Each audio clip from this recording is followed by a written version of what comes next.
तुम्ही जर पावभाजीचे शौकीन असाल तर काटेमानिवली ब्रिज जवळ जलसो हॉटेलला नक्की भेट द्या।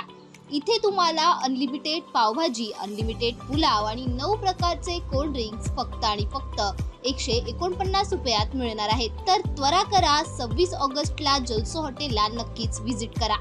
गेल्या आठवड्यात अतिवृष्टी झाली होती। त्याच्या अतिवृष्टीमध्ये यापूर्वी आम्ही काही थोडं जे कामं केली होती त्याच्यात थोडी काही डॅमेज झाले होते आणि रस्ते दुरुस्तीची कामं गणपतीच्या उत्सवाच्या अनुषंगाने हाती घ्यायची होती। कालपासून आम्ही मोठ्या प्रमाणावर डांबरीकरण डोंबिवली विभागात चालू केलं आहे। घरडा सर्कल, कल्याण रोड, त्याच्यानंतर बंदिश हॉटेल, रेतीबंदर रोड, गरिबाचा वाडा, त्याच्यानंतर मलंग रोड, अशा अनेक ठिकाणी आम्ही डांबरीकरण काल सुरू केलेलं आहे। आता या सध्या 2-3 दिवस ड्राय स्पेल मिळेल अशी आशा आहे। त्याच्यामुळे आम्ही प्रत्येक इव्हन आमच्या काल मीटिंग्स माननीय आयुक्त महोदयांनी सर्व ठेकेदार व अधिकारी आमच्या अभियंत्यांची मीटिंग घेऊन काम तातडीने सर्व सुरू करण्याचे निर्देश दिले। त्यानुसार कामं सर्व प्रभागामध्ये सुरू आहेत। दुरुस्तीची डांबरीकरणही चालू आहे।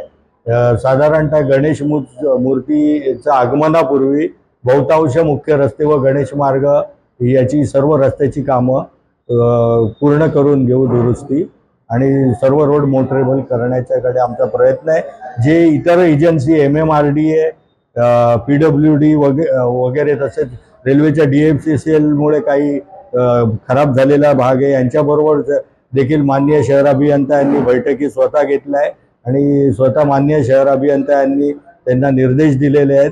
त्यानुसार ते सुद्धा काम करत आहेत। टिळक रोडचं काम उद्या सुरू करण्याचं MMRDA यांनी आश्वासन दिलं आहे।